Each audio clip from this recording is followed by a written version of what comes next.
Sən, ay cahil, cümlədə feilin vəznini təyin eləyə bilmirsən. Cümlədəki faili təyin eləyə bilmirsən. Bu elmi səviyyənlə gəlib sələflərə rəddiyə verirsən. Sənin burada buraxdığın xətanı ərəb dilini ibtidai səviyyədə bilən balaca uşaqlar belə bu xətanı eləməz. Rəvayət kəlməsini kəsrədə oxumaqvı, əl-məci kəlməsini kəsrədə oxumaqvı, əl-itiyən kəlməsini fəthədə oxumaqvı qeyd etmirəm. Sənin oxuduğun kimi əl-itiyən kəlməsi fəthədə olmamalıdır, dammada olmalıdır. Hər bir ərəb dilini bilən insan məni başa düşür. Görür ki, burada cümlə natamamdır, bitməyib cümlə. Cümlənin ardı var. Cümlənin ardı var. Baxın cümlənin ardına. Sən elmi xəyanətə yol vermirsən. Saxtakarlıq etmirsən. Cümləni natamam gətirmirsən ki, öz muradını həyata keçirəsən.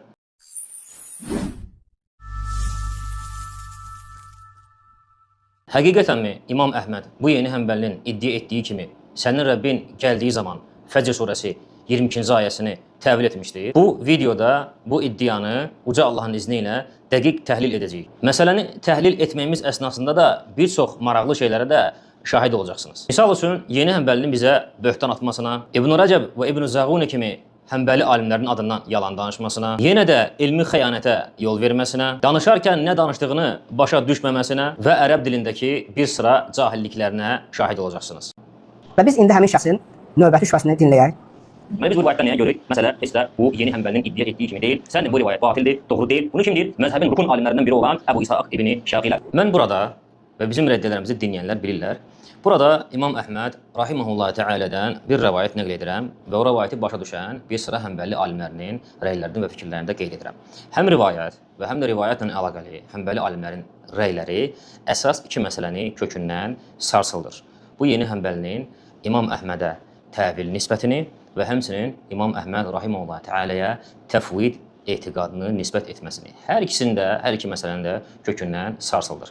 Həm rivayəti və həm də o rivayəti başa düşən həmbəli alimlərin sözlərini nəql etdiyindən sonra məsələ ilə əlaqəli etirazımızı, məsələ ilə əlaqəli suallarımızı irəli sürürük ki, buna cavab verin. İmam Əhmədə təvil edib nisbət etdin, İmam Əhmədə təfvidi nisbət edirsən, hansı ki bizim gətirdiyimiz rivayət hər ikisini məsələni də puç edir. Hər iki məsələnin də imama nisbət olunmasının yalan olduğunu göstərir. Xüsusən də ki, bu məsələni başa düşən həmbəli alimlərinin fəhmi ortada olduğu halda. Digər irəli sürdüyümüz etirazları, məsələləri cavabsız qoyduğu kimi bunu da cavabsız qoyur. Sanki biz bu məsələni gətirməmişik. Əsla o məsələyə toxunmur. Normalda isə biriləri, hansı bir elm tələbəsi, hansı bir elm adamı öz müxalifinə cavab verirsə, insaf və ədalət əhlidirsə, cavab verə bilirsə, onun etirazını öz canlı rəddiyəsində canlandırmalıdır, göstərməlidir və sonra onun rəddiyəsinin, onun gətirdiyi məsələnin üzərindən danışmalıdır. Normalda bu elə etməliydi. Bizim gətirdiyimiz rivayəti İmam Əhməddən və o rivayəti başa düşən həmbəli alimlərin sözlərində gətirməliydi, rivayətdə gətirməliydi. Səhv fəhm etmişiksə, səhv ərz etmişiksə, səhv demişiksə, səhvimiz harada idisə, onu açıqlayıb bizə rəddiyə verməliydi. Lakin məsələyə əsla toxunmadı. Dediyim kimi, bundan qabaq da neçə məsələlər var ki, hamısını bu adam cavabsız qoyur, heç nəyə cavab vermir. Bu şübhəsində bildirir ki, bizim keçən dərslərimizdə qeyd etdiyimiz İmam Əhməddən gəlmə sifətinin təvili ilə bağlı gələn rəvayətin batıl olduğunu deyir və bildirir ki, bu rəvayət batildir, heç bir əsası yox. Və biz də indi bu məsələni qısa da olsa müsəlmanlara izah edəcəyik. Ümumiyyətlə bilmək lazımdır ki, Həmbəl ibn İshaq bütün həmbəli imamları qatında siqar abilərdən sayır. Onun gətirdiyi xəbərləri etibar edilir. Ancaq əgər Həmbəl ibn İshaq bir məsələdə təfarrud edərsə, yəni bir məsələni İmam Əhməddən rəvayət edir, ondan başqa bunu heç kim rəvayət etməzsə, Xəlləl və onun tələbəsi və əs-salih həmbəlilər bu məsələdə Həmbəl ibn İshaqın gətirdiyi rəvayəti etibar etməmişlər. Yəni onu rəvayət olaraq almamışlar. Və bu da həmin rəvayətlərdən biridir ki, Həmbəl ibn İshaq İmam Əhməddən gəlmə sifətinin təvilini tək rəvayət edib, ondan başqa bunu İmam Əhməddən heç də rəvayət etməmişdir. Və bunu dediyim kimi Xəlləl və onun tələbəsi və bir qism alimlər bu məsələdə ona etibar etmirlər. Təkcə elə bu, əziz dinləyici, kifayət edir ki, biz bu rivayəti qoyaq qırağa və bu rivayətin əsassız olduğunu deyək və bu rivayəti etibara almayaq. Çünki Həmbəl ibn İshaq İmam Əhməddən nəinki etiqad mövzularında, hətta fiqhi mövzularda belə qaraiblər, yəni qəribə şeylər rivayət edir. Həm etiqad mövzusunda, həm də fiqhi mövzusunda. Elə şeylər rivayət edir ki, onun eynisini İmam Əhməddən digər ravilər müxtəlif şəkildə, bundan fərqli şəkildə rivayət edirlər. Həm etiqad mövzusunda, həm də fiqhi mövzusunda. 5 dənə ravi müəyyən bir məsələni öz aralarında müttəfiq şəkildə rivayet edirlər. Həmin məsələni fərq etməz hansı mövzu olsun, etiqad və ya fiqh mövzular. Həmin məsələni Həmbəl ibn İshaq nə edir? Onları müxalif şəkildə rivayet edir. Və bu da rivayət elminin əsasən böyük bir xələldir. Belə olduğu halda Həmbəl ibn İshaqın rivayəti daha mötəbər sayılan kəslərin rivayətinə müxalif olduğu üçün etibardan, qüvvədən düşür və onunla əməl edilməz şəkilə, formaya gəlir. Təkcə elə bu kifayət edir ki, biz nə edək? Bu rivayəti qoyaq qırağa. Həmbəl ibn İshaqın İmam Əhməddən güya Fəcr surəsi 22-ci ayəsini təvil etməsini güya rivayət edib. Həmin ayəni Həmbəl ibn İshaqdan, həmin ayəni İmam Əhməddən digər ravilər təvil etməyi kimi İmam Əhməddən rivayət etməyiblər. Əksinə, İmam Əhmədin digər tələbələri bu ayəni İmam Əhməddən zahiri üzrə aldığı, zahiri üzrə təsdiq etdiyi, təvil etmədiyi rivayət edib. Həmbəl ibn İshaq isə təvil etdiyi kimi rivayət edib. Belə olduğu halda Həmbəl ibn İshaqın elə rivayəti təkcə bu kifayət edir ki, onun müxalifliyi kifayət edir ki, biz bu rivayəti nə edək? Qoyaq qırağa. Və burada adam qeyd edir ki, bir sıra alimlər Həmbəl ibn İshaq İmam Əhməddən tək özü nəyisə rivayət etdikdə bir sıra alimlər bunu qəbul etmir. Sanki belə ifadə edir, belə göstərmək istəyir ki, yəni bu alimlərin sayı azdır. Əksinə, bir çox alimlər Həmbəl ibn İshaq İmam Əhməddən nəyisə tək rivayət etdikdə və ya rivayət etdiyi qaraiblər olduqda, yəni qəribə bir şeylə rivayət etdikdə onun rivayətini etibarsız sayırlar. Almırlar. Bunlardan Xəlləl, tələbəsi Qulamul Xəlləl, İbn Hamid, Qadi Əbu Ya'la, Əbu Saq ibn Şaqilə və digər alimlər və adını çəkdiyim alimlərlə kifayətdir. Məzhəbin ən mötəbər imamlarıdır. Məzhəbin həm fiqh mövzusunda, hədis mövzusunda, etiqad mövzusunda olan nəhəng adamlarıdır. Ancaq Həmbəli məzhəbinin əksər alimləri bu məsələdə bu rivayətin sabit olduğunu bildiriblər, bu rivayətin səhih olduğunu bildiriblər, ona müxtəlif açıqlamalar gətiriblər. Misal, deməli, buna nə deyirlər? Buna manipulyasiya deyirlər. Yəni, insan danışarkən həqiqəti danışmır, lakin həqiqəti elə şəkildə təqdim edir ki, artıq insanların beynində şuuraltı olaraq həmin yalan çevril olur nəyə? Həqiqətə. Fikir verin nə deyir? Deyir ki, lakin əksər alimlərimiz bunu, bu rivayəti etibarlı sayıb. Ki, güya İmam Əhməd rahimehullah təala Fəcr surəsi 22-ci ayəsini təvil edib. Sənin Rəbbin gəldiyi zaman, yəni sənin Rəbbinin əmri, qüdrəti gəldiyi zaman. Və deyir ki, əksər alimlər bunu təvil kimi götürüblər, bunu rivayət kimi başa düşüblər Həmbəl ibn İshaqdan. Normalda əksər alimlər bunu rivayət kimi qəbul ediblər Həmbəl ibn İshaqdan dedikdə, əksər alimlər deyirsə, bir neçə alimdən adını çəkməlidir. Ən azından heç olmasa 5 dənə elm əhlinin adını qeyd etməlidir ki, bu 5 dənə elm əhli deyirlər ki, Həmbəl ibn İshaqın İmam Əhməddən Fəcr surəsi 22-ci ayəsini təvil etməsi sabitdir. Bu barədə 5 dənə elm əhlinin heç olmasa nassını, mətnini qeyd edər, bildirək ki, onlar belə deyiblər. 5-inin də adını belə qiyabi deyər ki, filan kəs filan kitabda, filan imam filan kitabda, filan alim filan kitabda qaynaqlarını verər ki, onlar da deyiblər ki, Həmbəl ibn İshaqın İmam Əhməddən Fəcr surəsi 22-ci ayəsini təvil etməsi sabit olmuşdur. Lakin burada nə edir? Əksər alimlər deyir ki, əksər alimlər belə deyiblər. Sonra da, indi özünüz görəcəksiniz, 3 dənə elm əhlinin adını qeyd edir, şahidi olacaqsınız. Üçündə də heç müvəffəq olmur. Çox bərbad şəkildə bir dəlil gətirir. Lakin işin müşkül tərəfi haradır? Adam deyir ki, əksər alimlər belə deyir. Sonra 3 dənə elm əhlinin adını çəkir. Problem ondadır ki, qulaq asan o yazıq müsəlman, onun beynində qalan nə olur? Əksər alimlər. Halbuki əksər alimlər yox. 3 dənə elm əhlinin adını çəkir, heç üçündə də müvəffəq olmayacaq, özünüz görəcəksiniz. Lakin qulaq asanın beynində nə qalır? Sən demə İmam Əhməddən Həmbəl ibn İshaqın Fəcr surəsi 22-ci ayəsini təvil etməsini əksər alimlər deyirmiş. Əksər Həmbəli alimləri deyirmiş. Əslində isə elə deyil.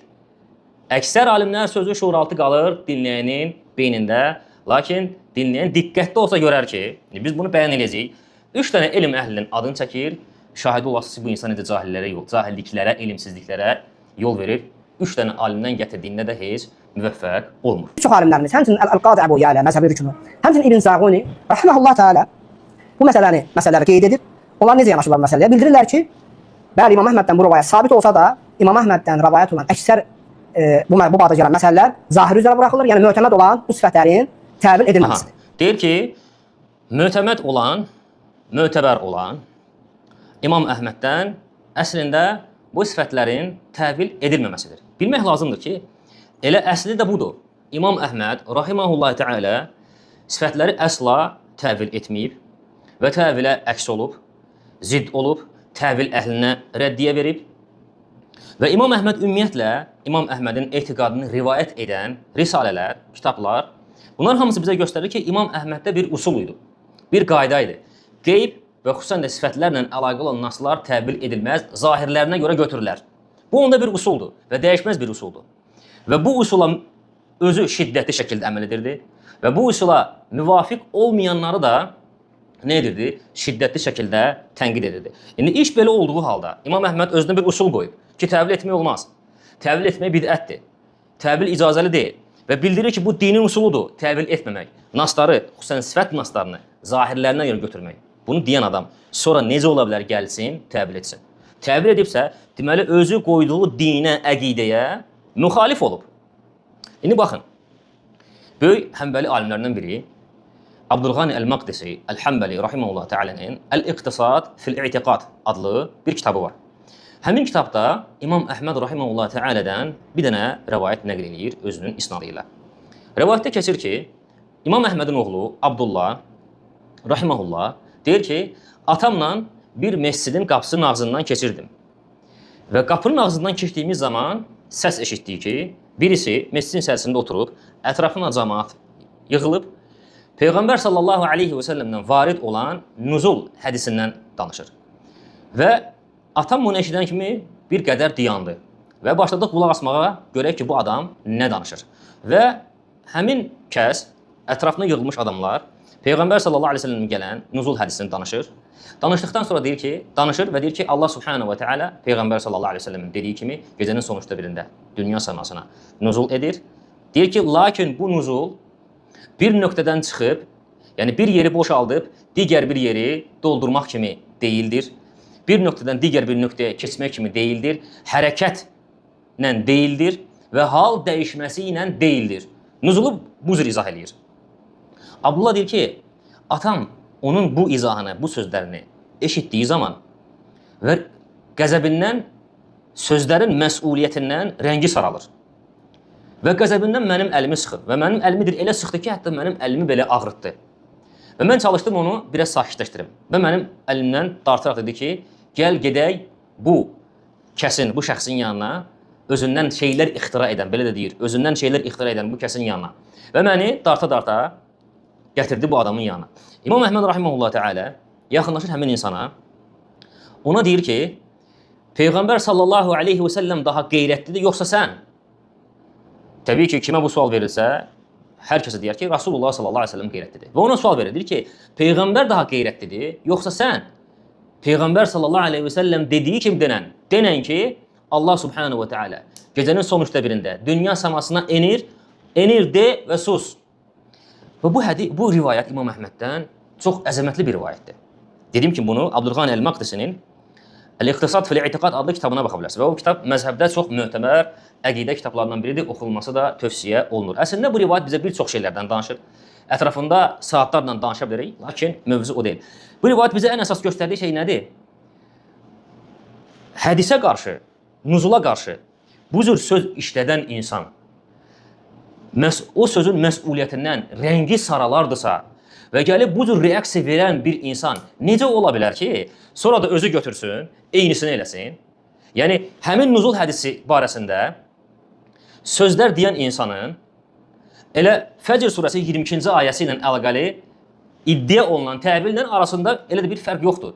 Necə ola bilər ki, İmam Əhməd nuzul hədisi barəsində bu cür söz deyildikdə, bu cür izah verildikdə belə bir reaksiya verir, belə bir qəzəblənir, belə bir təpki verir, belə bir reaksiya verən insan gəlib Fəcr surəsi 22-ci ayəsini sizcə təvil edərmi? Yəni, ona görə də Həmbəli alimlərinin bir çoxları deyirlər ki, İmam Əhməddən təvil sabit deyildir. Təvil edilməsi onun usuluna nədir? Ziddir. Usuluna açıq aydın ziddir. Bir çox alimlər, həmçinin onlardan İbn Rəcəb Əl-Həmbəlidir ki, o da bu məsələyə bildirir ki, bəli, bu rivayət səhihdir, ancaq İmam Əhməd bunu cəhmiyyələrlə münazirə vaxtı demişdi. Yəni bunu sanki ilzam yönlü demişdi olar. Həqiqətən də, yəni bu insanın vəziyyəti olduqca çox acınacaqlıdır. Həqiqətən də bu insan nə danışdığını anlamır. Əgər bunu İmam Əhməd rahimehullah təala Fəcr surəsi 22-ci ayəsindən əlaqəli sənin Rəbbin gəldiyi zaman, yəni Rəbbinin qüdrəti, əzəməti gəldiyi zaman bunu cəhmilərlə münazirə zamanı ilzam yönündən deyibsə, bu o deməkdir ki, İmam Əhməd təvil etməyib. Bu onun etiqadı deyil. İlzam yönlü demək bu deməkdir. İlzam yönlü demək bu deməkdir. Əslində məsələ nə cürdür? Hardan götürülüb ki, güya İmam Əhməd təvil edib? Bu, İmam Əhmədin cəhmilərlə olan münazirəsindən götürülüb. Münazirə necə idi? İmam Əhməd rahimehullah təala cəhmilərə deyir ki, sizin dəliliniz nədir ki, Qur'ana məxluq deyirsiniz? Cəhmilər deyirlər ki, Peyğəmbər sallallahu aleyhi və səlləmdən hədis var. Qiyamət günü Bəqara surəsi ilə Əl İmran surəsi gələcək. Gəlmək də məxluqa xas olan bir şeydir. Demək ki, Qur'an da nədir? Məxluqdur. Bunu işlən İmam Əhməd rahimehullah təala dərhal onlara deyir ki, qiyamət günü Qur'anın gəlməsi hədisi barəsində Qur'anın savabı gələcək deyin də. Nə üçün Qur'anın savabının gəlməsini demirsiniz? Qur'anın savabı gələcək deyin. Necə ki, Rəbbin gəlməsi barəsində Rəbbin qüdrəti və əzəməti gələcək dediyiniz kimi. Hadisə bu cürdür. İmam Əhməd bunu bu cür deyib. Və gördüyünüz kimi bu nədir? İlzam yönlü deməkdir. Yəni, qarşı tərəfi onun etiqadı ilə vurmaq. Qarşı tərəfi onun öz etiqadını deyib onu ziddiyyətə salmaq. İlzam yönlü demək budur. Və İmam Əhməd də eynən bu cür deyib. İş belə olduğu halda kimsə deyirsə ki, bu təvildir və təvil etməsi barəsində rivayət var, həmin kəs kimliyindən asılı olmayaraq nə edir? Xəta etmiş olur. Zaten təvil edib deyənlərin də qaynağı, məstəri haradır? Həmin bu münazirədir. Münazirə də bizə göstərir ki, İmam Əhməd ilzam yönlü deyib. İlzam yönlü deyibsə, İmam Əhməd təvil edib deyənlərin iddiası puç oldu, batil oldu, yararsız oldu. Çünki ilzam yönlü deyib. Yəni, onun imamın etiqadı deyil. Bu məsələyə daha geniş şəkildə indi birazdan nə edəcəyik? Toxunacağıq. Çünki bildiyimiz kimi cəhmiyyələr Quranın məxluq olması məsələsində bir neçə dəlil gətirdilər, yəni onu isbat etmək üçün. Onlardan da biri o hədisdir ki, Quran qiyamət günü gələcək. Onlar İmam Əhmədə bildirirlər ki, əgər Quran gələcəksə qiyamət günü, bu onu göstərir ki, o məxluqdur. İmam Əhməd onlara qarşı olaraq onları izah edərək bildirir ki, əgər siz Allahın gəlməsini, yəni gəlmə sifətini, onun qüdrətinin və əmrinin gəlməsi kimi təvil edirsinizsə, o zaman deməlisiniz ki, Quranın gəlməsi onun savabının gəlməsidir. Bəzi alimlərimiz, xüsusən Abdurrahman ibn Cavzi, İbn Aqil kimi alimlər də bu rivayətin İmam Əhməddən sabit olduğunu bildirirlər. Ancaq bununla da nə ediblər? Onu təvilə dəlil olaraq görüblər. O zaman ona görə də həmin sifətlərin təvilini icazəli görüblər. Hansı rivayətə əsasən həmin sifətlərin təvilini icazəli görüblər? Ortada bir rivayət yoxdur. Ortada bir rivayət yoxdur ki, o rivayət şahidlik eləsin ki, İmam Əhməd rahimehullah təala Fəcr surəsi 22-ci ayəsini və yaxud Bəqara surəsi 210-cu ayəsini təvil edib. Təvil edib deyənlər, yenə təkrarlayıram, təvil edib deyənlərin qaynağı haradır? İmam Əhməd rahimehullah təala'nın cəhmilərlə olan münazirəsi. Münazirəni qeyd etdik və daha geniş şəkildə danışacağıq. Münazirədə bunu ilzam yönlü deyib. Bunu təvil kimi başa düşənlər xəta etmiş olurlar. Təvil kimi rivayət var deyənlər xəta etmiş olurlar, kim olur olsun. Və xüsusən də bunu təvil kimi anlayanlar kimlərdir? İbn-i Cavzi və yaxud İbn Aqil kimi Həmbəli məzhəbinə mənsub olan alimlər. Hər ikisi də kəlama meyl edən, təvilə meyl edən, nəinki təvilə meyl edən, təvil edən alimlərdir. Hər ikisi də. Və hər ikisini də İbn Aqili də, Abdurrahman ibn Cavzini də zamanın ən böyük alimləri tövbəyə dəvət ediblər. Və hər ikisi də İmam Əhmədin usulundan çıxmaq ilə ittiham olunublar. İbn Aqil gizli şəkildə Mu'təzili şeyxlərindən dərslər alırdı. Abdurrahman ibn Cavzi özü kəlama meyilli idi, təvillər eləyirdi. Və dövrünün böyük alimi Əbu İshaq Əl-Ələfi rəddiyə verir ona və bildirir ki, sən İmam Əhmədin məzhəbindən çıxmısan, usulundan çıxmısan. Və hər ikisində istitəbə, tövbəyə dəvət ediblər İmam Əhmədin usuluna müxalif olmalarına görə. Və təvil edən, İmam Əhməd təvil edib deyən alimlər də kimlərdir? Bunlardır. Və rivayət olunur ki, güya İbn Aqil tövbə edib, lakin İbn Cavzinin tövbə etdiyi nədir? Sabit deyildir. Yəni belə olduğu halda rivayət nə olur? Bu barədə rivayət etibarsız olur. Çünki rivayət var deyənlər, İmam təvil edib deyənlər qaynaqları nədir? Münazirədir. Münazirədə İmam Əhməd öz etiqadını deməyib. Onların etiqadı ilə onları ilzam edib. Yəni onları ziddiyyətə salmaq üçün bunu deyib. Oradan aydın olur ki, əslində bizim məzhəbimizdə gələn bu rivayət heç də əksər alimlər qatında batil deyil, sabitdir, səhihdir bizim qeyd etdiyimiz kimi. Ancaq ona müxtəlif açıqlamalar verirlər. Yəni bu şəxsin dediyi kimi, yəni o çox güman ki, o nə üçün bu çaşqınlığa düşür? Çünki o bizim alimlərin, imamların, müştəhid imamların təlif etdiyi kitablara deyil, Əhməd Qarib kimi elmdən payı olmayan və ya mütəxəssis olmayan insanların kitablarına baş vurduğuna görə bu çaşqınlığa düşür. Deməli, əslində bu çaşqınlığa düşən elə sənin özünsən. Nəyə görə? Yəni düşdüyün çaşqınlıq olduqca açıq-aydındır. İndi izah edirəm. Bilməlisən ki, o alimlər ki, deyirlər ki, İmam Əhməd təvil edib. Onlar İmam Əhməd bu sözü cəhmilər ilə münazirədə ilzam yönlü deməyib, elə təvil eləyib deyirlər. İmamın təvil etdiyini deyənlər, imam bunu cəhmilərlə münazirədə ilzam yönlü deməyib deyirlər. Və deyirlər ki, bu təvildir. O alimlər ki, deyirlər ki, yox, imam təvil etməyib, belə bir rivayət yoxdur. Niyə? Çünki imam bunu cəhmilərlə münazirədə deyib və ilzam yönlü deyib. Onların öz etiqadlarla onları vurub, yəni onları nə edib? Ziddiyyətə salmaqdan ötəri. Və çaşqınlığa düşən sənsən ki, həm imama təvil edib rivayəti nisbət edirsən. Sonra da deyirsən ki, bəzi alimlərimiz də deyir ki, imam bunu cəhmilərlə münazirədə ilzam yönlü deyib. Bunlar bir-birinə ziddir. Əgər sən imamın təvil etdiyini dəstəkləyirsənsə, şahidlik edirsənsə, imam bunu başa düş. Münazirədə cəhmilərlə ilzam yönlü deyib deməməlisən. Çünki bunlar bir-birinə ziddir. Əgər ilzam yönlü deyibsə, deməli təvil edib iddiası artıq qüvvədən düşür. Bunlar ikisi bir-birinə zid olan şeylərdir. Bunları hər ikisində deyə bilməzsən. Ona görə biz deyirik ki, bu insan nə danışır, danışdığını anlamır. Həmçinin qeyd edir ki, yəni biz bu çaşqınlığa niyə düşürük? Elmdən payı olmayan Əhməd Əl-Qarib kimi insanlara müraciət etdiyimizə görə. Birinci bilmək lazımdır ki, yəni sənin səviyyədə olan, ümumiyyətlə hər hansı bir kəsin kiməsə elmdən payı yoxdur deməsi, bu yaxşı bir şey deyil, bu bir. İkincisi, hər adam bunu deyə bilməz. Üçüncüsü, sən heç deyə bilməzsən. Çünki bu etdiyin açıq-aydın şəkildə ədəbsizlikdir, elmdən payı yoxdur deyirsən. Adamın oxuduğu kitablar bəlkə də sənin çəkindən ağırdır. Ona görə də bu cür ədəbsizlik elədiyinə görə də sən bu ədəbsizliyin cavabını almalısan. Şeyx Əhməd Əl-Qaribin bəlkə də ayaqqabısındakı olan tozun bildiyini sənin heç başın bilmir bəlkə də. Qaldı ki, biz ana kitablara, Həmbəli məzhəbinin qaynaqlarına qayıtmırıq da, Şeyx Əhməd Əl-Qaribin kitablarına qayıdırıq. Ona görə belə çaşqınlığa düşürük. Bu açıq-aydın böhtandır.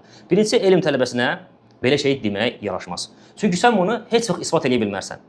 Deyil elm tələbəsi, normal, adekvat düşünə bilən bir insanın isbat edə bilməyəcəyi bir şey deməsi, bu böyük nöqsandır. Bu böyük nöqsan. Sən bunu heç vaxt isbat edə bilmərsən ki, mən Şeyx Əhməd Əl-Qaribdən sənə rəddiyələrdə və yaxud ümumiyyətlə bu mövzularda ondan qaynaqlanır. Nəfsim əlində olan Allaha and olsun ki, Allah Subhanahu və Teala də şahidindir ki, sənə verdiyim rəddiyələrin heç birində Şeyx Əhməd Əl-Qaribin heç bir məqaləsinə, heç bir kitabına müraciət etməmişəm. Və ümumiyyətlə Şeyx Əhməd Əl-Qaribi heç mən bir il deyil tanıyıram. Böyük elm tələbəsidir, çox çalışqan və çox da elmli bir adamdır. Sənə rəddiyədə ona qətiyyən nədir? Heç müraciət etməmişik və bu da sənin bizə atdığın böhtanlardan biridir. Oxuyuram.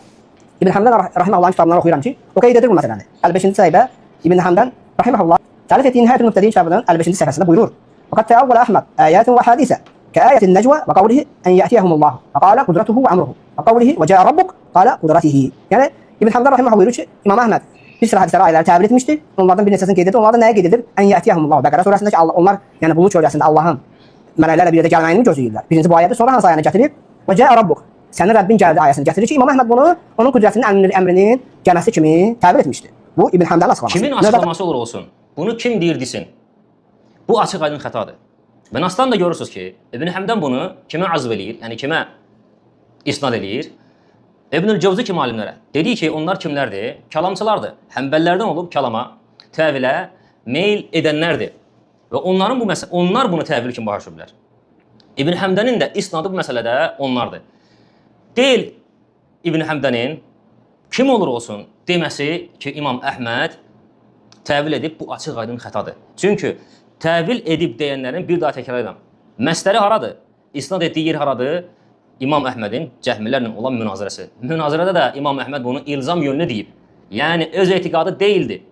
Bunu onları ziddiyyətə salmaq üçün qeyd edirdi İmam Əhməd rahimehullah təala. Yəni deyil İbn Həmdən kim olur olsun, fərq etmir. Növbəti açıqlama İbn Zəğuni rahimehullah təalanın qələmə aldığı məzhəbin etimad edilən kitablarından sayılan Əl-İbah fi Usul-id-Din kitabıdır. Həmin kitabın 298-ci səhifəsində İbn Zəğuni rahimehullah buyurur: "Və amma rivayət-i saniyə an Əhməd radiyallahu anh." İmam Əhməddən gələn ikinci rivayət isə nədir? Fi ennehu təavvələ zəlikə və ləm yəsbutil məci'u alə zahirihi və l-ityan alə həqiqatihi. Yəni gələn ikinci rivayət nəyi bildirir? İmam Əhməddən məci sifətinin zahiri və həqiqəti üzrə gəlməsi sabit olmamışdır. Sonra İbn Zəğuni rahimehullah bu barədə başlayır, yəni açıqlama verir, məsələlərə təfsilat gətirir, yəni bunun əslində qüdrətinin Rəbbinin gəlməsi kimi olduğunu açıqlayır. Təbii ki, bu məsələlərə həmin şəxs edib özü baxar, bu şeylərin şahidi olar. Həmçinin biz sənin istəyini yerə salmayacağıq. İbn Zəğuninin hansı kitabını qeyd etdinsə, ora qayıdacağıq, baxacağıq, görək İbn Zəğuni rahimehullah təala nə deyir. Lakin məsələyə İbn Zəğuninin qeyd etdiyin kitab və səhifəyə qayıtmamışdan öncə, əziz dinləyicilər, bir qədər baxın görün bu insan İbn Zəğuninin sözünü necə oxuyur. Əl-İbah fi Usul-id-Din kitabıdır. Həmin kitabın 298-ci səhifəsində İbn Zəğuni rahimehullah buyurur: "Və amma rivayət-i saniyə an Əhməd radiyallahu anh." İmam Əhməddən gələn ikinci rivayət isə nədir? Fi ennehu təavvələ zəlikə və ləm yəsbutil məci'u alə zahirihi və l-ityan alə həqiqatihi. Yəni gələn ikinci rivayət nəyi bildirir? İmam Əhməddən məci sifətinin zahiri və həqiqəti üzrə gəlməsi sabit olmamışdır. Sonra İbn Zəğuni cümlədir. Siz Azərbaycan dili bilənlər bir dənə düşünün bu cümlənin üzərində. Tərcümə ilə cümləyə baxın. İmam Əhməddən əl-məci sifətinin zahiri və həqiqəti üzrə gəlməsi sabit olmamışdır. Bu qəribə bir cümlədir. Bu cümlədə nəsə nöqsan var, nəsə naqislik var. İndi o naqisliyi mən sizə göstərəcəm. Bir daha qayıdırıq bunun İbn Zəğuninin ibarələrini, cümlələrini oxumasına. Növbəti açıqlama İbn Zəğuni rahimehullah təalanın qələmə aldığı məzhəbin etimad edilən kitablarından sayılan Əl-İbah fi Usul-id-Din kitabıdır. Həmin kitabın 298-ci səhifəsində İbn Zəğuni rahimehullah buyurur: "Və amma rivayət-i saniyə an Əhməd radiyallahu anh." İmam Əhməddən gələn ikinci rivayət isə nədir? Fi ennehu təavvələ zəlikə və ləm yəsbutil məci'u alə zahirihi və l-ityan alə həqiqatihi. Yəni gələn ikinci rivayət nəyi bildirir? İmam Əhməddən məci sifətinin zahiri və həqiqəti üzrə gəlməsi sabit olmamışdır. Burada belə oxuyur. Və ləm yəsbut. Və ləm yəsbut deyil. Və ləm yüsbitdi. Sən, ay cahil, cümlədə feilin vəznini təyin eləyə bilmirsən. Cümlədəki faili təyin eləyə bilmirsən. Bu elmi səviyyənlə gəlib sələflərə rəddiyə verirsən. Yəni bu elmi səviyyə ilə sələflərə rəddiyə verirsən. Allah xatirinə, özünü güldürmə. Get, əhlin olduğun işlə məşğul ol. Tamam da sən fail bilmirsən nədir? Cümlədə faili təyin eləyə bilmirsən. Cümlədə feilin vəznini təyin eləyə bilmirsən. Ona görə də sənin bu cümlə Azərbaycan dilində belə əcaib bir cümlə alınır. İmam Əhməddən əl-məci sifətinin zahiri və həqiqəti üzrə gəlməsi sabit olmamışdır. Bu əcaib bir cümlədir. Bu cümlə burada yoxdur. Niyə sən belə əcaib tərcümə edirsən? Çünki sən cümlədə feilin vəznini, ay cahil, təyin eləyə bilmirsən. Faili təyin eləyə bilmirsən. Burada fail əl-məci kəlməsi deyil. Burada fail İmam Əhməddir. Əl-məci kəlməsi ilə əl-ityan kəlməsi məf'ulun bihidir. Sənin burada buraxdığın xətanı ərəb dilini ibtidai səviyyədə bilən balaca uşaqlar belə bu xətanı eləməz. Hələ mən sənin bu ibarələri oxuyarkən rəvayət kəlməsini kəsrədə oxumağı, əl-məci kəlməsini kəsrədə oxumağı, əl-ityan kəlməsini fəthədə oxumağı qeyd etmirəm. Sənin oxuduğun kimi əl-ityan kəlməsi fəthədə olmamalıdır, dammada olmalıdır. Amma bunda da belə xəta edirsən. Bu onu göstərir ki, sənin elmi səviyyən o həddə deyil ki, sən çıxıb kimlərəsə rəddiyə verəsən, xüsusən də sələflərə. Yəni, bu sənin işin deyil, sən özünü güldürmə, ən yaxşı sən get, nə et, əhlin olduğun işlə məşğul ol. Sənin işin deyil sələflərə rəddiyə vermək. Ondan sonra, əziz dinləyici, baxın görün bu adam nə edir. Deməli, bu Nassa bir dənə fikir verin, İbn Zəğuni kəlməsinə, İbn Zəğuni burada kitabından qeyd olunan ibarəyə, cümləyə fikir verin. Burada cümlə, əziz dinləyici, və əmmə ilə başlayır. Əmmə ədadı burada şərt mənasındadır. Şərt mənasındadır. Və şərt mənasında olduğu zaman həmin o şərt qoyulur, şərt mənasında olur. Cümlədə şərt qoyur və sonra o şərtin cavabı gəlir. Misal üçün bir örnək verim. Yəni şərt nədir? Şərtin cavabı nədir? Məsəl üçün bir hədis var. Peyğəmbər sallallahu əleyhi və səlləm deyir ki: "İdə cəə Ramazan futihat əbvabul cənnə." Ramazan gəldikdə cənnətin qapıları açılır. İdə cəə Ramazan gəldikdə bu şərtdir. Futihat əbvabul cənnə nədir? Şərtin cavabıdır. Yəni nə zaman şərt cümləsində, nə zaman şərt qoyulursa, hökmən o şərtin cavabı da gəlməlidir. Burada və əmmə rivayətu thaniyə, və əmmə ər-rivayətu əth-thaniyə, sənin kimi yox, rivayəti oxuyursan. Xeyr, rivayətudur, rivayəti deyil. Və əmmə rivayətu thaniyə, ikinci rivayət, burada bu şərtdir. İndi şərtin cavabı olmalıdır. Əmmənin şərtinin cavabı həmişə fə hərf bağlayıcısı ilə gəlir. Biz bu cümləyə baxanda görürük ki, həmin o fə hərf bağlayıcısı yoxdur. Baxın, və əmmə ər-rivayətu əth-thaniyyətu an Əhmədə radiyallahu anhu fi ənəhu təəvvələ zəlikə və ləm yuthbit, yəthbut yox, ay cahil, yuthbit və ləm yuthbit əl-məciə alə zahirihi vəl-ityənə alə həqiqətihi. Cümlə natamamdır. Cavabı yoxdur. Cümlə natamamdır. İndi baxın qardaşlar. Həmin bu kitabdan Əl-İdah fi Usul Din kitabı səhifə 297-də olan bu nasıl oxuyuram. Və buradan hər bir ərəb dilini bilən insan məni başa düşür. Görür ki, burada cümlə natamamdır. Bitməyib cümlə. Cümlənin ardı var. Cümlənin ardı var. Baxın cümlənin ardına. Əslində İbn Zəğun sözləri budur. Və əmmə rivayətu thaniyə an Əhmədə fi ənəhu təəvvələ zəlikə və ləm yuthbitil məciə على ظاهره والإتيان على حقيقته فإنه لم يتأوله بما ذكروه من أنه جاء أمره وأتاهم بعذابه. Bax, indi cümlə bitdi.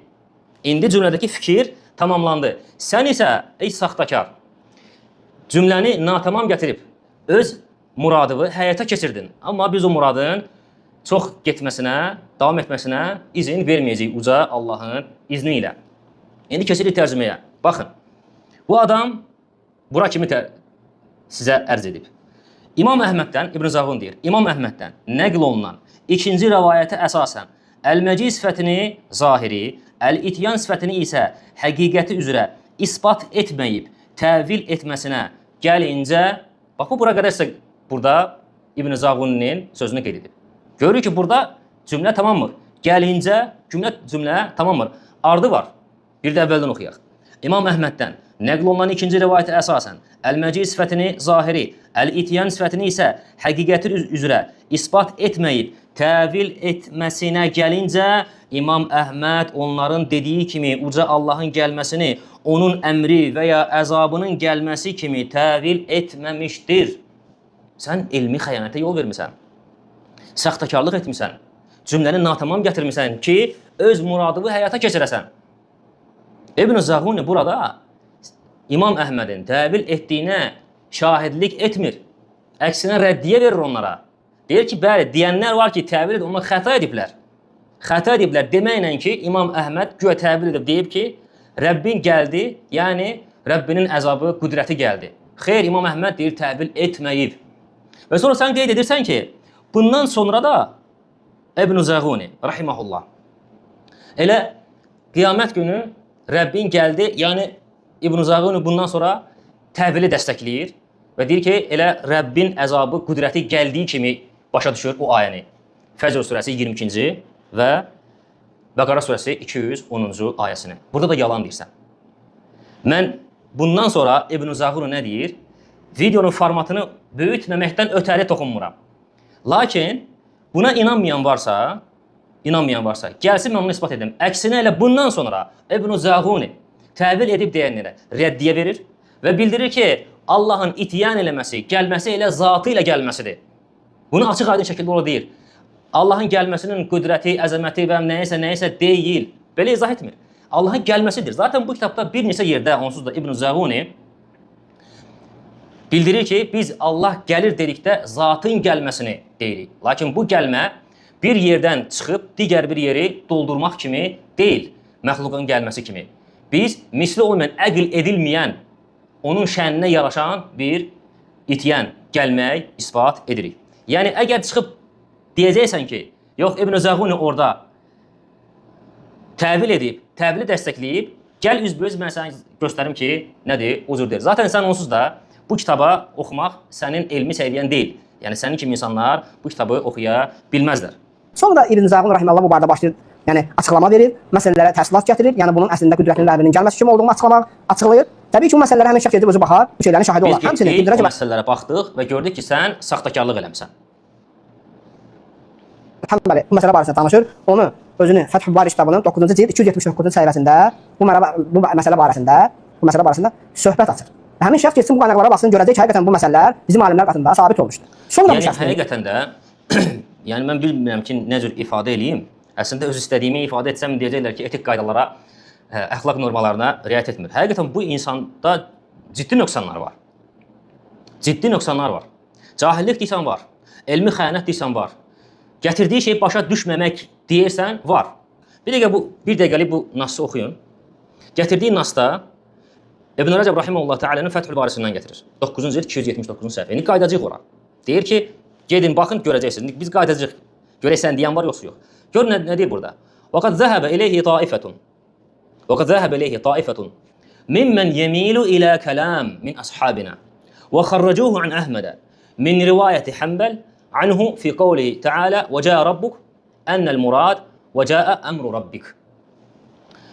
Bizim əshabımızdan İbn Rəcəb deyir ki, bizim əshabımızdan olub kəlam elminə meyl edən bir dəstə İmam Əhməddən Həmbəl bin İshaq vasitəsilə nəql olunan rəvayətə əsasən demişlər ki, İmam Əhməd uca Allahın və cəə Rabbuk Rəbbin gəldi ayəsi barəsində Rəbbinin əmri gəldi kimi təvil etmişdilər. Yəni həqiqətən sən nə dediyini anlamırsan. Bir gətirdiyin rəvayətə bax. Bunu kimlər deyir? Biraz önce dediyimiz kimi bunu kəlam elminə meyl eləyənlər deyiblər ki, İmam Əhməd təvil edib. Məgər kəlam elminə meyl edənlər onların sözlərinin bir etibarı var? Məgər İmam Əhmədin məzhəbinə görə kəlam elmi zındıqlıq deyilmi? Məgər İmam Əhmədin məzhəbinə görə kəlam əhlinin alimləri zındıqlar deyilmi? Məgər sən İmam Əhməd rahimehullah təalənin bu kəlamını eşitməmsən kimi? La yuflihu sahibu kəlam əbədə. Kəlam elmi ilə məşğul olan heç vaxt iflah olmaz, nicat tapmaz. Uləməul kəlam zənadiqa. Kəlam elminin alimləri zındıqlardır. Bunların sözünün bir etibarı yoxdur. İbn Rəcəb deyir ki, bunu bizim əshabımızdan olub bir tayfa, tayfa kəlməsi əksər vaxt azlığa dəlat edir. Bir tayfa bunu deyib, kəlama meyl eləyənlər bunu deyiblər. Bunların sözlərinin heç bir ibrəti yoxdur, heç bir kəraməti yoxdur. Dəlil ola bilməz. Yenə də, yəni mən bilmirəm nə cür ifadə edeyim. Yəni sən saxtakarlıq etməkdən yorulmadın. Biz sənin saxtakarlıqlarını tutmaqdan isə yorulduq. Həqiqətən yorulduq. Bir baxın görün. İbn Rəcəb rahimehullah təala bunun ardından görün nə deyir. Bax bu kəlamın ardından görün nə deyir İbn Rəcəb rahimehullah təala. Bundan sonra yəni ardıcıl oxuyaq ki, fəhm daha aydın olsun sizdə. İbn Rəcəb deyir: "Bizim əshabımızdan olub kəlam elminə meyl edən bir dəstə İmam Əhməddən Həmbəl ibn İshaq vasitəsi ilə nəql olunan rəvayətə əsasən demişlər ki, İmam Əhməd uca Allahın və cəə Rabbuk Rəbbin gəldi ayəsi barədə Rəbbinin əmri gəldi kimi təvil etmişdir. İbn Həmid isə kimdir İbn Həmid? Məsələn böyük alimlərdən biridir. Böyük söz sahibidir. İbn Rəcəb deyir ki, İbn Həmid isə belə demişdir. Bizim əshabımızdan bəzisinin Əbu Abdullahdan gəlmə haqqında belə nəql etdiyini gördüm. Gördüm ki, onlar deyirlər ki, İmam Əhməd ayəni onun qüdrəti gəlir kimi təvil etmiş. Bunu deyənin vəhmə, yəni qarışıqlığa düşməsi və bunu İmam Əhmədə nisbət etməkdə olan xətasıdır. Əksinə burada İbn Rəcəb bu fikri rədd edir. İbn Həmidin sözünü gətirməklə və bildirir ki, bunu kəlama meyl eləyənlər deyirlər. İmam Əhmədin ashabı, əsli ashabı bunu demir. Ona görə də İbn Həmidin sözünü gətirir. Və bu da sənin növbəti nəyindir? Saxtakarlığındır. Və bilmək lazımdır ki, əziz qardaşlar, İbn Rəcəb rahimehullah təala bu məsələdən İmam Əhməd təvil edibmi yoxsa etməyibmi? Bu məsələdən təkcə burada 9-cu cild 279-cu səhifədə danışmır. İbn Rəcəb rahimehullah təala 7-ci cild Fəthül Bari 7-ci cild Məktəbətul Ğuraba Əsəriyyə nəşr evi, həmin nəşr evinin Fəthül Barisi ilə 7-ci cild 228, 229, 230, 231-ci səhifələrdə gör sənin iddianı kökündən sarsıldan, məhv edən nələr danışır İbn Rəcəb rahimehullahu taala. İbn Rəcəb buyurur ki, rahimehullah, sənin Rəbbin və mələklər səf-səf düzülərək gəldiyi zaman Fəcr surəsi 22-ci ayəsini nə səhabə, nə də ki tabinlər təvil etməmişlər. Onlar bu kimi ayələri dəlalət etdikləri məfhumundan çıxarmamışlar. Və bu çox mühüm söz daha İbn Rəcəbin. Onlar bu kimi ayələri dəlalət etdikləri məfhumundan çıxarmamışlar. Yəni mədlul deyir. Mədlulundan çıxarmamışlar. Yəni dəlalət etdiyi şeylər. Əgər bir şeyin mədlulu, yəni dəlalət etdiyi məfhum varsa, bu deməkdir ki, yəni bu sifət naslarının zahirlərində məna var.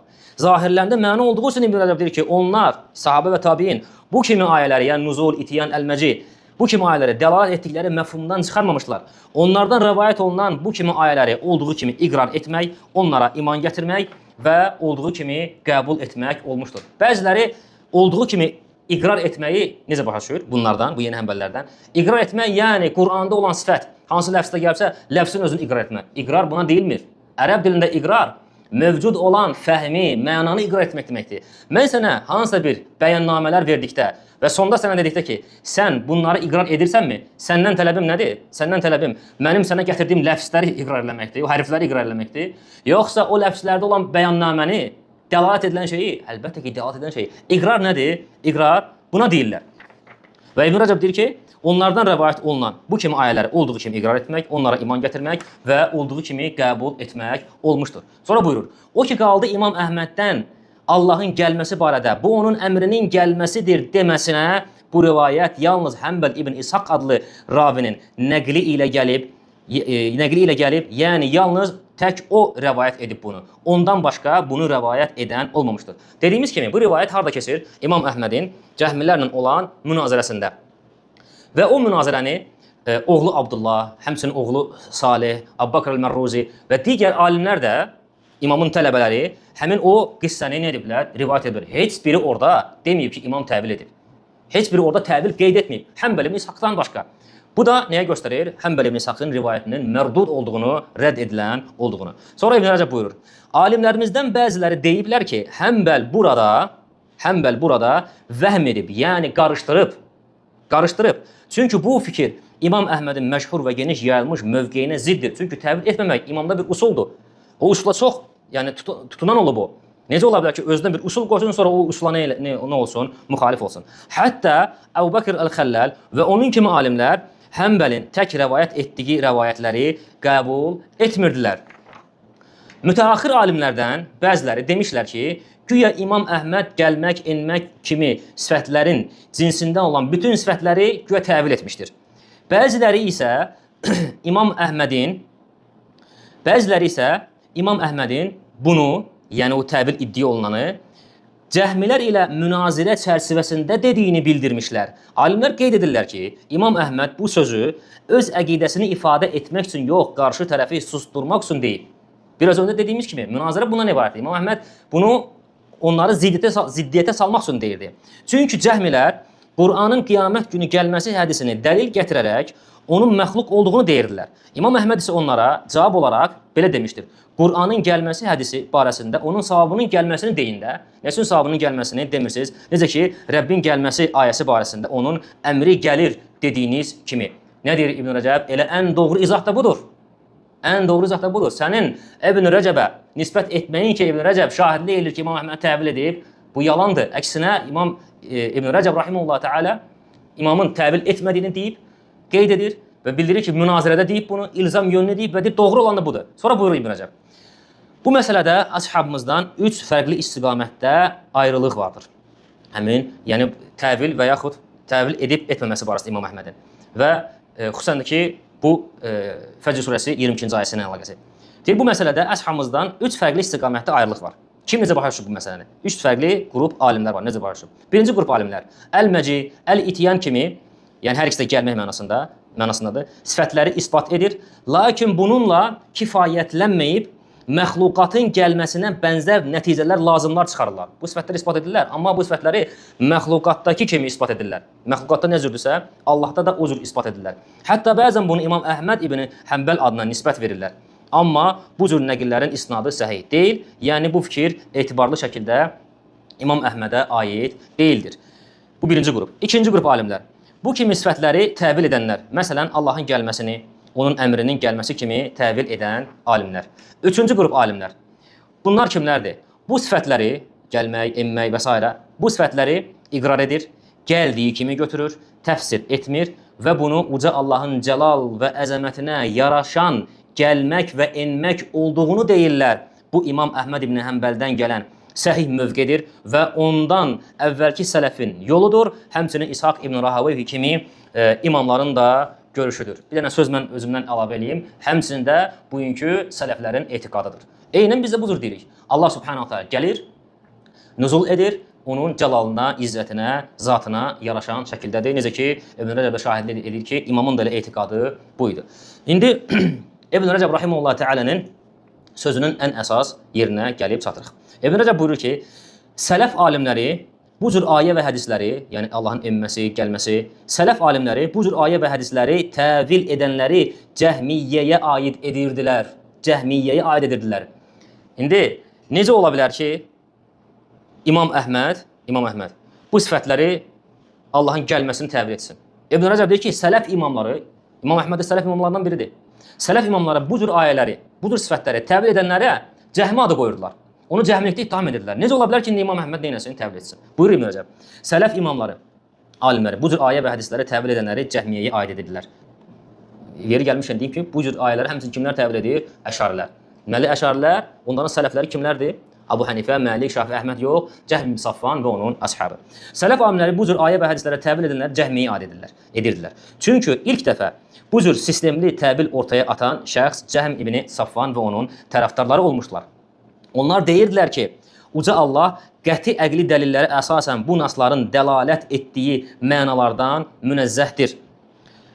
Buna görə də kitab və sünnət naslarını mütəşabihdən hesab edib onları o əqli prinsiplərə tabi edirdilər. İndi gördün, sifət naslarının mütəşabih olduğunu deyənlər kimlərdir? Cəhmilərdir. İlk dəfə bunu kimlər deyib? Cəhmilər deyib. Yəni bu məsələdə sizin sələfiniz kimdir? Cəhm ibn Safvan və onun əshabı. Neçə dəfə bu sualı vurğulamışıq. Demişik ki, bir dənə sələf imamının adını çəkin. Desin ki, mütəşabih mənası bağlı, qapalı olan deməkdir və bunu hansısa bir sələf imamının adına bağlayın. Bunu neçə ildir bu sualı veririk, hələ də cavabı yoxdur. Lakin biz görürük ki, İbn Rəcəb nə deyir? İbn Rəcəb deyir ki, sifət naslarını mütəşabihdən kimlər sayırdı? Cəhmilər. Demək ki, sizin sələfiniz kimdir? Sələf imamları deyil, Cəhm ibn Safvan və onun ashabıdır. Bu minval ilə uyğun gələnləri qəbul edir, uyğun gəlməyənləri isə rədd edirlər. Yəni, sifət naslarını əqlə tabi edirlər, onların mütəşabih olanları deyirdilər. Bu minvallarda hansı əqillərinə uyğun gəldi? Onu qəbul edirlər, hansı gəlmədisə rədd edirlər. Yəni burada rədd etməkdən qəsd nədir? Təvil etməkdir. Sonra bu fikri, İbn Rəcəb deyir ki, sonradan bu fikri Mu'təzilə və digər kəlam əhli tərəfindən də qəbul edildi. Onlar belə iddia edirlər ki, Quran və sünnənin zahiri təşbih və cisimləndirmədir və bu zahirdə olanı qəbul etmək azğınlıqdır. Bu cəhmilərin etiqadıdır. Bax, qardaşlar, əziz dinləyici, diqqətlə bu məsələni özündə qeyd et. Bu oxuduğumuz nədir? Biraz öncə İbn Rəcəbin sözləri ilə cəhmilərin usuludur. Bu cəhmilərin usuludur. Sifət naslarına əqllə yanaşmaq, onlar mütəşabihdir demək, onları zahirlərinə görə almaq təşbih və təcsimdir demək. Bu cəhmilərin usuludur. Bu günləri bunun oxşarını kimdə görürük? Yeni Həmbəli və onların həmfikirləri olan Əş'ari və Maturidilərdə və bu da bizə onu göstərir ki, onlar sələfin usulu ilə deyil də cəhmilərin usulu ilə gedirlər. Sonra İbn Rəcəb buyurur. Bundan sonra onlar, yəni cəhmilər, bu naslara, yəni sifət naslarına iman gətirənlərə qarşı Allahın nazil etmədiyi adlar və ittihamlar uydururdular. Yəni nəyə işarə edir bunu? Əhli hədisi cəhmilər nədə ittiham edirlər? Müşəbbihədə. Ona görə Əbu Hatim Ər-Razi, Əbu Zur'a Ər-Razi, rahimehumullah və hər ikisi də İmam Əhmədin ən böyük əshablarından biridir. Hər ikisi də deyirlər ki, cəhmilərin əlamətindəndir ki, əhli hədisi müşəbbihəlikdə ittiham etmək. Keçmişdə də əhli hədisi müşəbbihəlikdə ittiham edənlər cəhmilər idi. Bugünkü 21-ci əsrdə də əhli hədisi müşəbbihəlikdə ittiham edənlər, mücəssiməlikdə ittiham edənlər cəhmilərdir.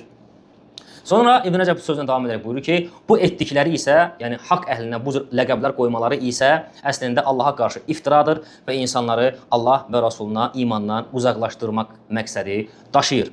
Onlar həmçinin, yəni cəhmilər həmçinin iddia edirdilər ki, Quran və sünnədə bu mövzuda gələn naslar məcaz kimi başa düşülüb dilin məcazlarına yozulmalıdır. Eynən əşarilərin elədiyi kimi bu məsələdə də görsənir ki, əşarilərin sifət naslarını məcaza daşımaqda sələfləri kimdir? Cəhm ibn Safvan və onun ashabı. Bilin ki, bu şəriətə vurulan ən böyük zərbələrdən biridir. Sifət nasları məcaza daşımaq ən böyük zərbələrdən biridir şəriətə, dinimizə vurulan. Onların bu cür etmələri batinilərin etdiklərinin növündəndir. Yəni sifət naslarını məcazalara daşımaq bu bir növ batinlərin, o rafizi şiələr ki var, rafizi firqəsindəndir, batinlər, şiələrin firqəsindəndir. Onlar deyirlər ki, Quranın zahirində bir mənası yoxdur. Hər şey Quranın batinindədir, əsas mənalar batinindədir. Sifət naslarını məcaza daşıyanların, İbn Rəcəb deyir ki, bunlar belə edənlər bir növ elə ki, batinlər kim edirlər? Çünki deyir ki, batinlər qeybi xəbərləri, yəni cənnət, cəhənnəm, axirət ilə əlaqəli olan şeylər, kitabda və sünnətdə əmr və qadağaları ifadə edən nasları məcaza daşıyaraq onları həqiqətlərindən ayırırdılar. Bu isə açıq aydın şəkildə dinlə çıxmaqdır. İmam Şafi, İmam Əhməd, İbn Həmbəl və digər sələf imamları kəlam elmindən çəkindirmiş, insanları ondan uzaq durmağa çağırmışlar. Əgər doğrudan da Quran və sünnənin zahirinə görə qəbul etmək küfr olsaydı, onda bu imamların bunu açıq şəkildə demələri və ümmətə bu barədə xəbər vermələri vacib olardı. Əgər həqiqətən də əşarilərin, ümumiyyətlə kəlamçıların dediyi kimi ki, kəlam elmi usulü din elmidir. Kəlam elmi vasitəsilə dinə yönələn şübhələri aradan qaldırırıq. Təcsim və təşbih aradan qaldırırıq. Görəsən nəyə görə İmam Əhməd, Şafi, Malik, Abu Hənifə və bunlar qədər, hətta bunlardan daha böyük imamlar var idi. Niyə kəlam elmindən xəbər vermirdi? Əgər kəlam elminin belə bir faydası var idisə, onunla təcsim və təşbihin qabağını ala bilirdiksə, niyə bunun haqqında bizə xəbər vermirdi? Hansı ki, siz deyirsiniz ki, kəlam elmi nədir? Təvhid elmidir. Necə təvhid elmidir ki, İmam Əhməd rahimehullah təala deyir ki, kəlam əhli zındıqlardır. Necə təvhid elmidir ki, İmam Şafi deyir ki, kəlam elmini öyrənəni şallaxlamaq lazımdır. Eşşəyin üzərinə mindirib, diyar-diyar gəzdirib demək lazımdır ki, kəlamla məşğul olan aqibəti budur. Və sonra sözünə davam edərək İbn Rəcəb rahimehullah təala buyurur ki, çünki bu müsəlmanlara olan nəsihətdən sayılır. Yəni haqqı demək, əgər kəlam elmi haqq idisə, imamlar Şafi, Əhməd bunu deməli idi. Demələri vacib idi. Gizlətmək olmaz. Niyə görə olmaz? Çünki bu müsəlmanlara olan nəsihətdən sayılır. Haqqı gizlətmək olmaz. Çünki bu dinin əsas məsələlərindəndir və gizli də qala bilməz. Necə ola bilər ki, imamlar fiqh, əməli hökmlər kimi məsələlərdə ümmətə geniş nəsihət verirlər, amma ən əsas məsələ olan etiqad mövzusunda susurlar. Həqiqətən də bu iddia tamamilə nədir? Batil bir iddiadır. Sonra bu şəxs dediyim kimi həmin dərsdə Qadi Əbu Yələdən bu nəqli oxuyur. Qadi Əbu Yələnin bu məsələdə həmin yəni İbtal-ı Tərbiyə kitabında bu məsələni nəql edir. Sonra İbn Şaqilərin sözünü gətirir. Bu həmin məsələdə bu insan orada bir şey yanlış tərcümə edir. Deyir ki, onun zahiri mənası üzrə halbuki həmin məsələni qeyd edin. Halbuki burada zahiri məna sözü yoxdur. Orada gəlir ki, yəni bildirir ki, "Və ərada Əbu İshaq bizəlikə ənə məzhəbəhu hamlul ayəti alə zahiriha." Yəni bununla, yəni Qadi Əbu Yələ nə demək istəyir? Nə üçün İbn Şaqilə buna etiraz bildirir? Yəni bildirmək istəyir ki, sən İbn Şaqiləyə görə yəni Əhmədin məzhəbi nədir? Bu sifətləri zahiri üzrə buraxmaqdır. Heç zahiri məna sözü yoxdur. Bu məna sözü yoxdur. Birinci məsələ. İkinci məsələ, bu insan burada bir neçə nəqilləri oxuyur. Yəni İbtal-ı Tərbiyə kitabından oxuyur nəqillərlə deyir ki, bu həmin nəqillər də isbat edir ki, təfvid etiqadını yəni kökündən dağıdır. Bu insan burada özü insanlara ittiham etdiyi şeyi özü edir. Yəni məsələni təhrif edir, təlbisə baş vurur. Halbuki səmimi olsaydı və haqqı bəyan edən bir insan olsaydı, Qadi Əbu Yələnin öz kitabının başlığında qeyd etdiyi, mən kitabın dərslərimizdə bunu qeyd etmişəm. Məsələni qeyd edər ki, Qadi Əbu Yələ nə buyurur? İbtal-ı Tərbiyə kitabının əvvəlində buyurur ki, həmin məsələni Azərbaycancasını oxuyacağam. Buyurur ki, Allahın kitabında gələn ayələr iki qismdir. Birincisi izahı apaçıq olandır. Murad edilən mənası zahiri ilə. Yəni murad edilən şeyin mənası zahiri ilə anlaşılır. Digər qism isə mütəşabihdir. Onun açıqlamasını yalnız Allah bilir və onun mənası ərəb dili ilə aydınlaşmır. Yəni bu əslində sənin gətirdiyin etiqadı kökündən darmadağın edir. Yəni sən burada məsələni təhrif edirsən, xüsusən Qadi Əbu Yələnin İbtal-ı Tərbiyə kitabında. Yəni sən nə demək istəyirsən? Sən bildirmək istəyirsən ki, Qadi Əbu Yələ müqəddimədə dediyi sözə kitabın içində müxalif mi olur? Yəni təzad mı təşkil edir? Təbii ki, təzad Qadi Əbu Yələnin kitabında deyir, təzad təbii ki, sənin fəhmindədir. Deməli, bu məsələdən qısa şəkildə rəddiyənin əvvəlində danışdım, indi isə daha geniş şəkildə danışıram. Bu adam nəyə qəsd edir, nədən danışır? İndi iddia edir ki, mən nəsə orada səhv nəsə tərcümə etmişəm, nəsə xəta etmişəm. İndi o məsələdə biz aydınlıq verəcəyik və o məsələdə gələcəyik.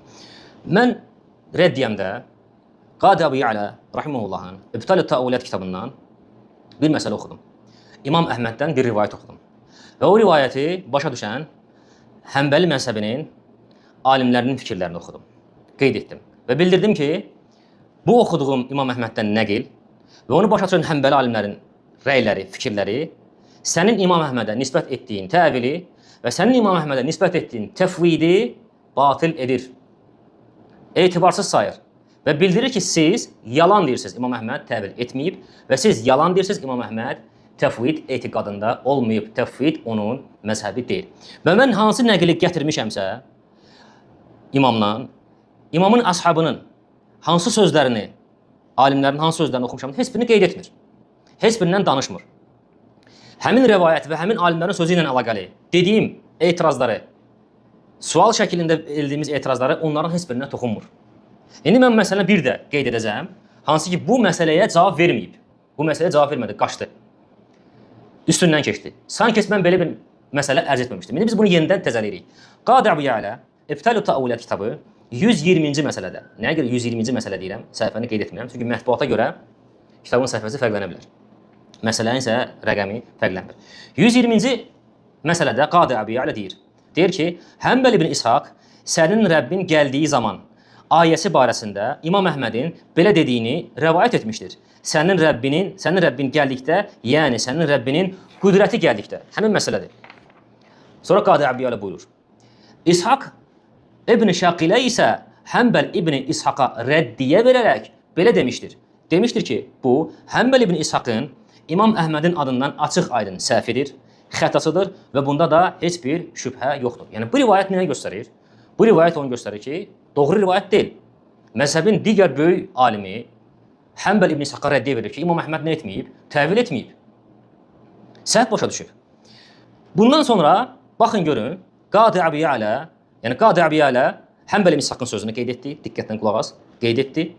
Sonra o sözə rəddiyə verən Əbu İshaq ibn Şaqilənin sözünü qeyd etdi. İndi Qadi Əbu Yəla özü məsələyə yorum verir, məsələyə şərh verir. Görün Qadi Əbu Yəla nə deyir?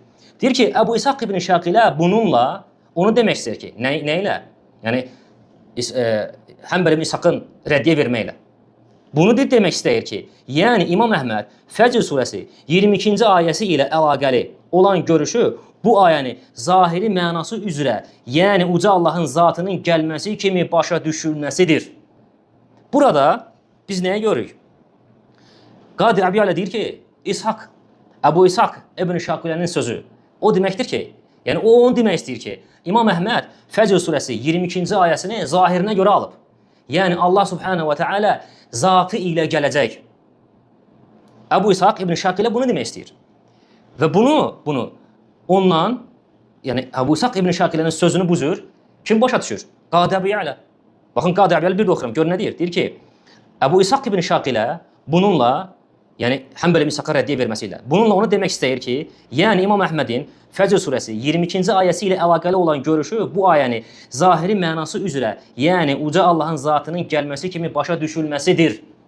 Burada adam deyir ki, sən burada məna kəlməsi yoxdur. Zahiri mənası, məna kəlməsi yoxdur. Mənanı özünə əlavə eləmişsən. Bəli, burada məna kəlməsi yoxdur. Mənanı mən özüm əlavə eləmişəm.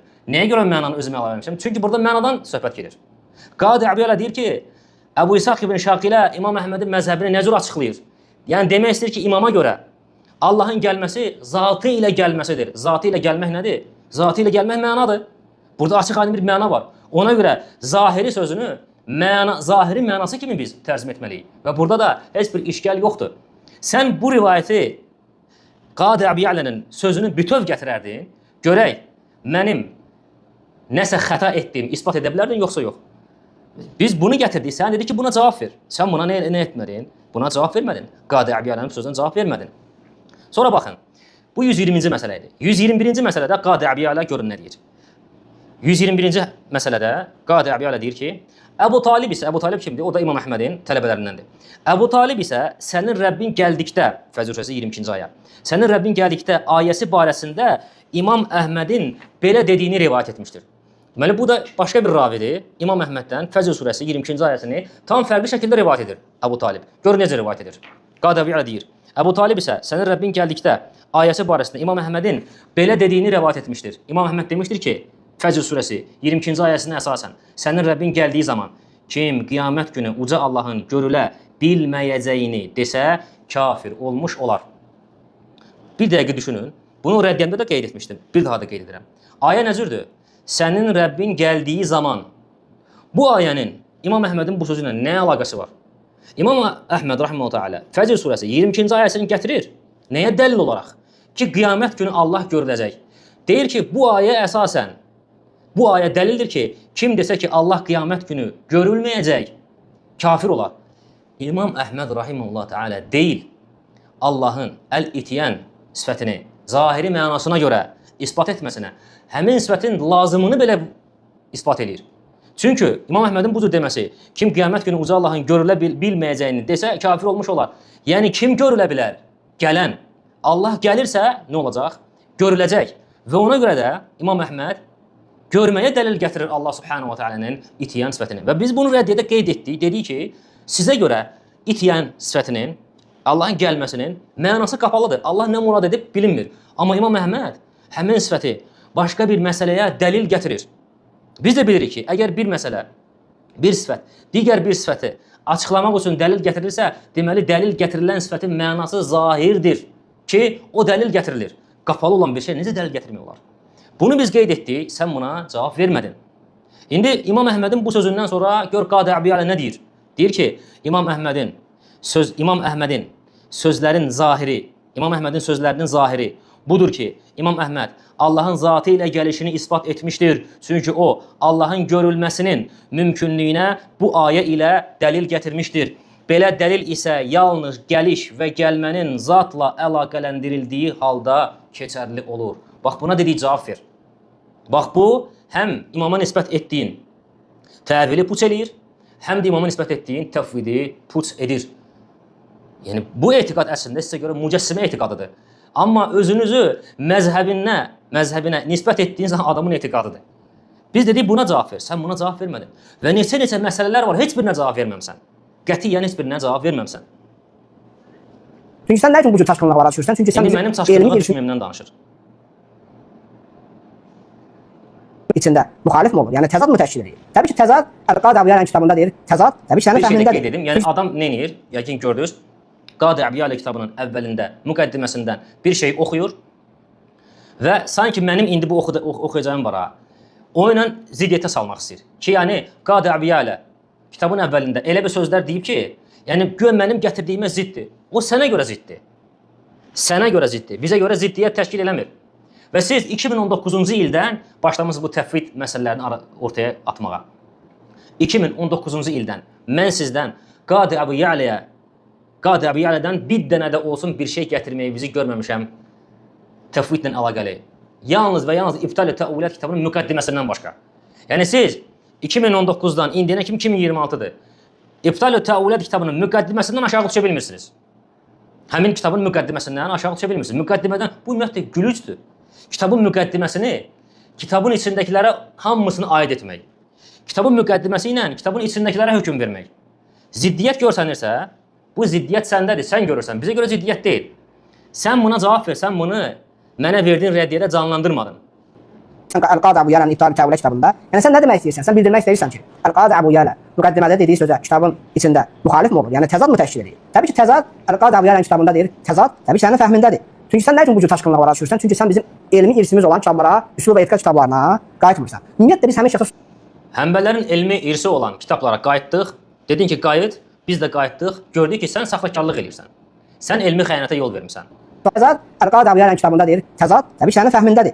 Çünki sən nə üçün bu cür çaşqınlıqlara düşürsən? Çünki sən bizim elmi irsimiz olan kitablara, üsul və etiqad kitablarına qayıtmırsan. Ümumiyyətlə biz həmin şəxsə sual veririk. Nə üçün sən alimlərdən gələn bu nəqilləri bilmədən, bu nəqillər haqqında məlumatın olmadan, bu nəqilləri ciddi şəkildə araşdırmadan və ya bu məsələləri bilən insanlardan soruşmadan insanları təlbisdə, məsələləri saptırmaqda, məsələləri fəhm etməməkdə ittiham edirsən. Halbuki yəni alimlərin sözlərinin mənbəsini bilməyən sənsən, mənasını anlamayan sənsən, məsələlərin kökünə qayıtmayan sənsən.